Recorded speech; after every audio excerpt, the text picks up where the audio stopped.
Hola, muy buenas tardes. Mi nombre es Mariana Becerra González, estudiante de la licenciatura en Derecho con matrícula 22.723. Estudio en la Universidad Virtual del Estado de Guanajuato. El módulo es la materia de Derecho Procesal Penal.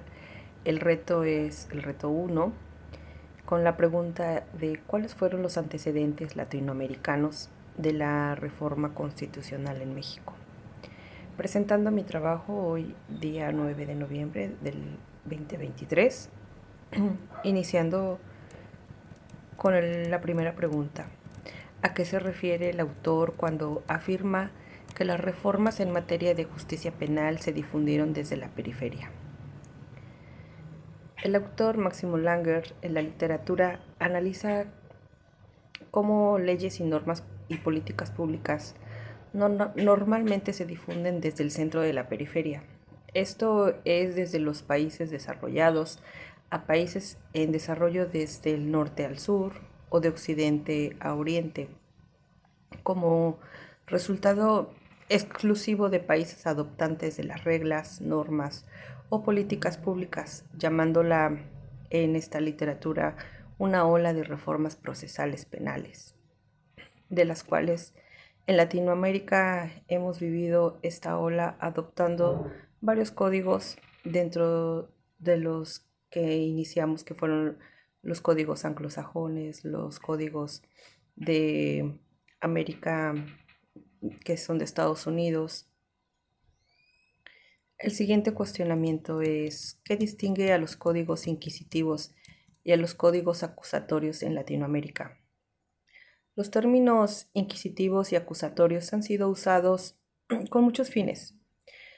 Acusatorio se refiere a un proceso penal que son orales y públicos. Se distinguen por sus funciones de investigación y juzgamiento y promueven al Ministerio Fiscal, a la víctima y al imputado de un número de mecanismos, de medios alternativos de solución de conflictos, para resolver el caso sin tener que ir a un juicio. El inquisitivo se refiere a un proceso penal que presenta los rasgos opuestos porque este es escrito. En primer lugar, el proceso penal fue dividido en dos fases de investigación preliminar, usualmente llamada sumario o de instrucción, y la fase de juzgamiento y determinación de la pena, usualmente llamado plenario o juicio.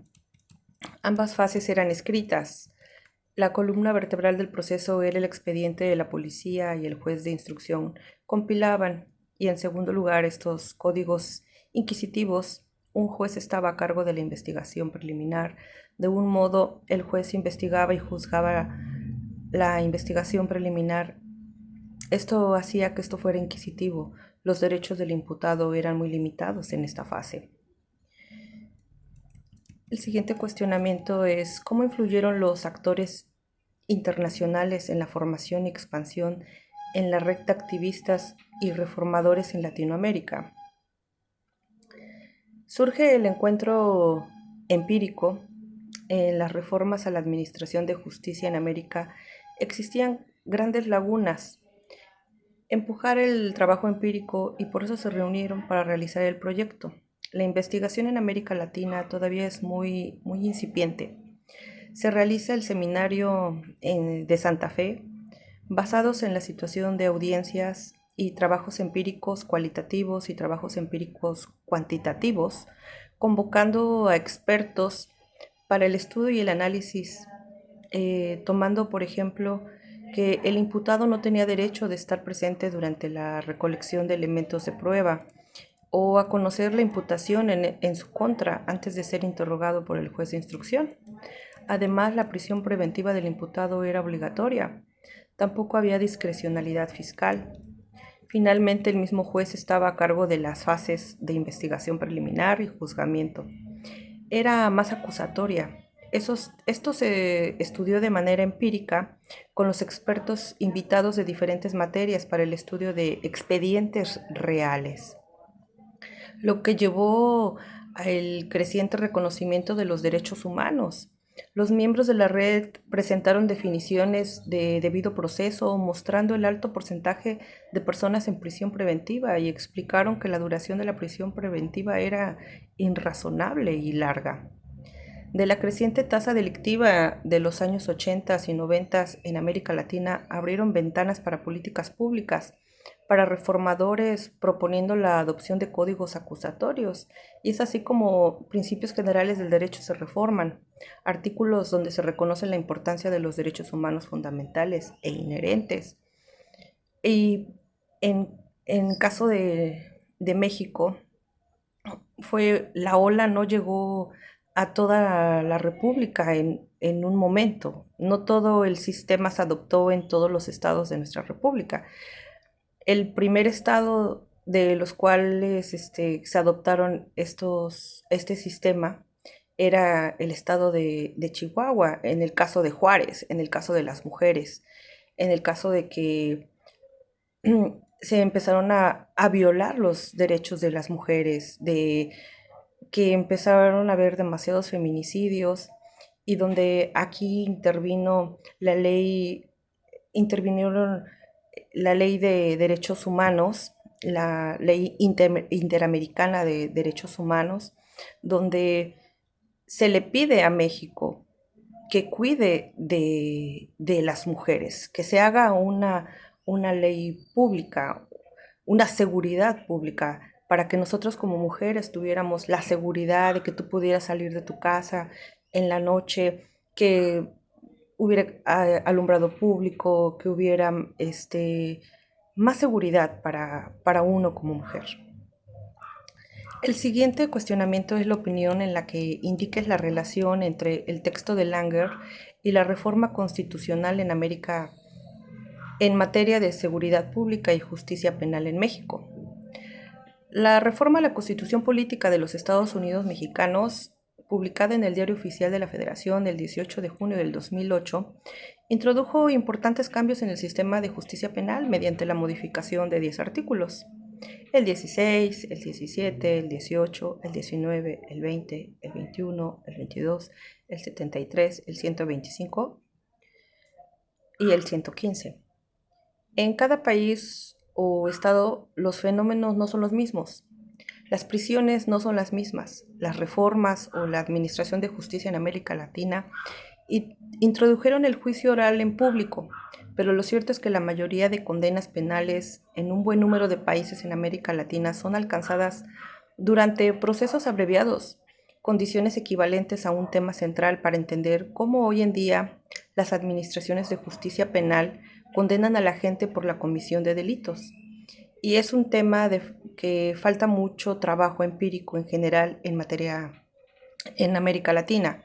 Y existen grandes lagunas. Hasta la fecha existen grandes lagunas dentro del Ministerio Público, donde defensores de oficio, donde creo que no estamos preparados y como estudiantes es lo que más debemos practicar. Debemos practicar a encontrarnos en juicios orales, a practicar las cosas reales, como lo dice Langer. No es vivir o estudiar códigos y temas abstractos que nos pueden servir, pero lo que más nos sirve es la práctica. No es lo mismo estudiar la realidad, lo que estamos viviendo, en el tiempo que estamos viviendo y que cada lugar tiene temas diferentes.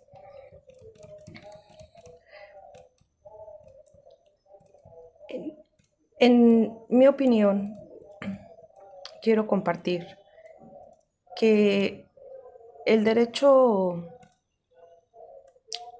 procesal de los temas de Langer, de lo que se ha publicado de estos grandes estudiantes de derecho, y que no nada más eran estudiantes de derecho, era un grupo de personas de diferentes, había antropólogos, todos los que se reunieron eran expertos en diferentes áreas y expertos en diferentes ciencias. Y cómo observar que nuestro sistema de justicia penal aún le falta mucho, pero estamos en el cambio de las reformas, que ahora, por ejemplo, podemos ver que uno de los principales fundamentos para el ser humano son nuestros derechos inherentes, los derechos humanos, que tanto al imputado como a la víctima se nos reconozcan nuestros derechos y también que no se hagan juicios. No se trata de irte a un juicio, también el que se hayan creado los MACs, los medios alternos de solución, esto también ha hecho que se le pague, que sean los juicios más abreviados y más rápidos y que todos podamos tener justicia pronta y expedita. Este es mi punto de vista, algunos temas tomados del propio Máximo Langer, algunos temas tomados del licenciado Carbonell. Comparto con ellos algunos puntos de vista. Agradezco su atención y muchas gracias.